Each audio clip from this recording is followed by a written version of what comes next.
My name is Bella Johnson.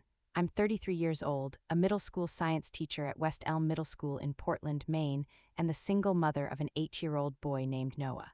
3 months before my son died, I asked my parents for a loan, $95,000, not a gift, just a loan, and they said no. They said they had to think about retirement. But then they were willing to spend $280,000 on lavender fields, champagne fountains, and a drone cameraman just for my sister's wedding. Meanwhile, I couldn't even come up with $95,000 to cure my son.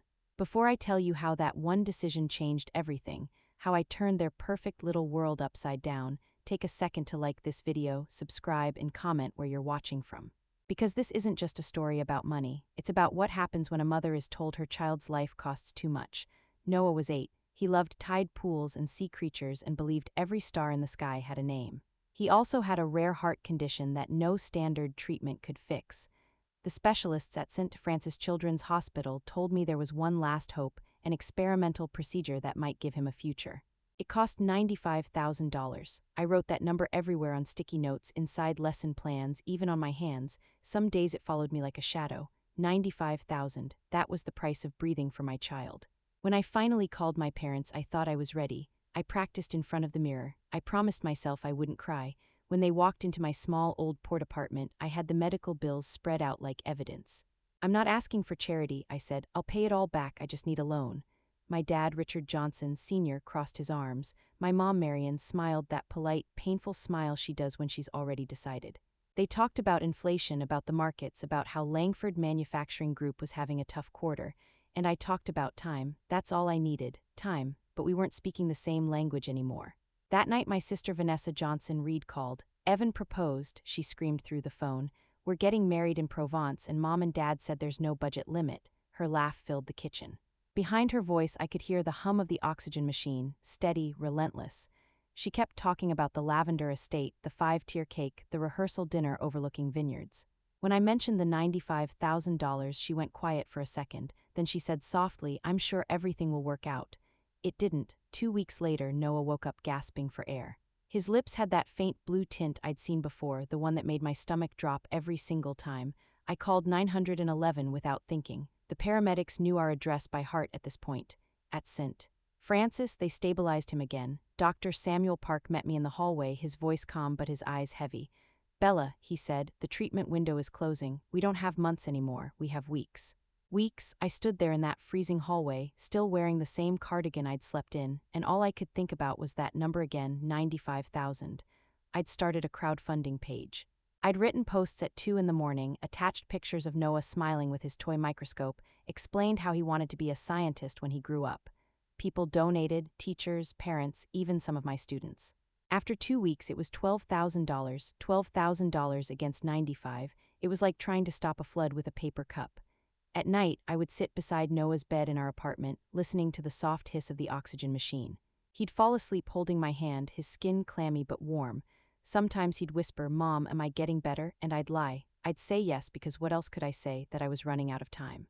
That his grandparents, people who took him to the zoo when he was little, had chosen to spend their money on lavender and lace. I couldn't, so I told him we were getting closer, that I could feel it. Bills kept coming. I maxed out my credit cards, took extra shifts tutoring, sold anything I could.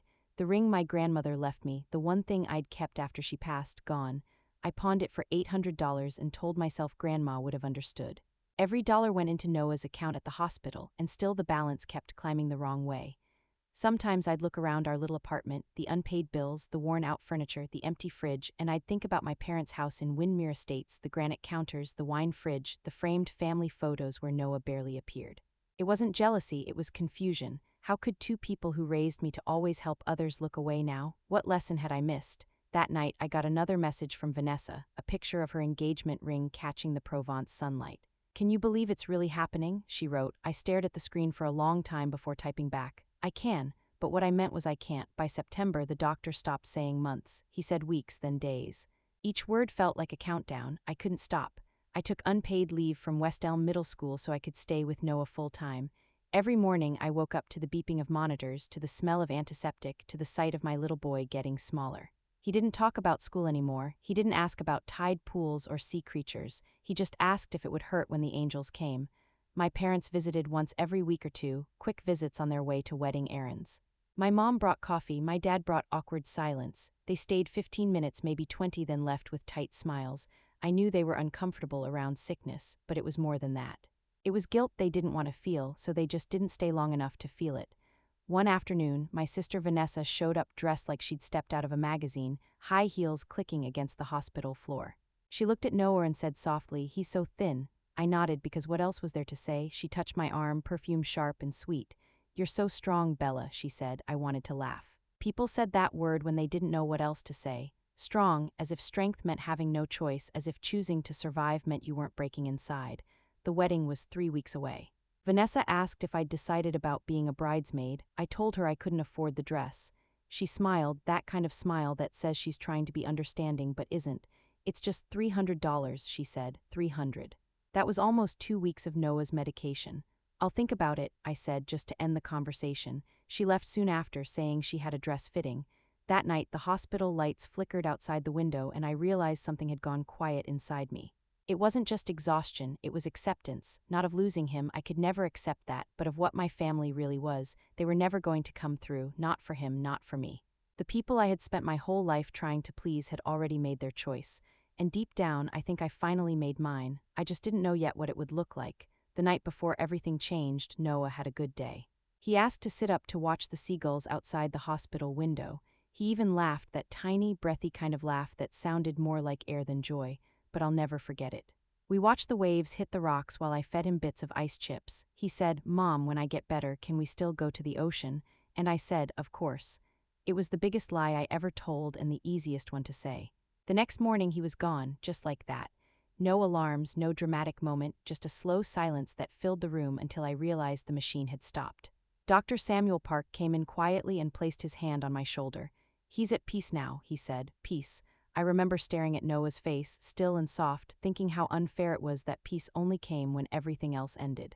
When I called my parents, my father sounded busy. "Bella, can this wait? We're right in the middle of rehearsal dinner prep." I could barely breathe. "Dad," I said, "Noah's gone." There was a pause, 5, maybe 6 seconds, long enough for me to hear voices and music in the background.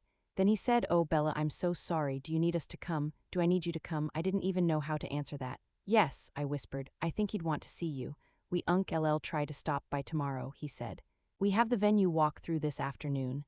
They showed up the next day with Starbucks cups in their hands. My mother's eyes were red, but her makeup was perfect. They stayed 15 minutes. My father checked his watch twice.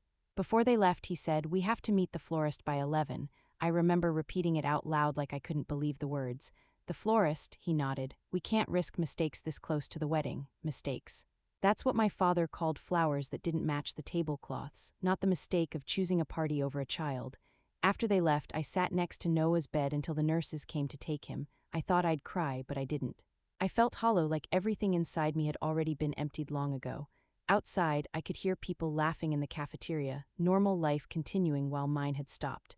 And in that quiet, I made a promise to myself. If they could forget my son this easily, I would make sure they remembered him forever. The funeral was set for Friday, 2 days before Vanessa's wedding. I didn't ask anyone to change their plans. I didn't have the strength to hear the excuses. I just wanted to bury my son and give him the peace this world never gave him. Wednesday night, the phone rang. It was my mother. Her voice was soft, careful, the way people sound when they're about to say something cruel but don't want to look like it. "Bella, honey, we need to talk about the funeral arrangements." I remember staring at Noah's favorite blanket folded on the couch, tracing the pattern with my finger. "What about them?" I asked. "Well," she hesitated, "Friday's really difficult for us. We have the rehearsal that afternoon and the dinner that evening. The deposits are already paid. Could you possibly move it to Thursday or even next week?" I thought I'd misheard her. "You want me to move my son's funeral? It's just that we have guests flying in from Atlanta and the schedule is really tight," she continued, her tone apologetic but firm. "Your father's giving a toast that night. We just can't miss it." For a moment, I couldn't speak. I could hear her breathing on the other end, patient, expectant, as if this was a reasonable request. "Mom," I said finally, "this isn't a dentist appointment. This is Noah's funeral." "Of course, and we'll be there to honor him," she replied quickly, "but Thursday would work so much better for everyone. Everyone." The word echoed in my head. Everyone would be more comfortable if I buried my child a day early. I felt something snap quietly, like a thread breaking inside me. I told her no. "Friday stays," she sighed, disappointed, the way she used to when I brought home a B instead of an A. "You're being dramatic, Bella. We're just trying to make things easier for everyone."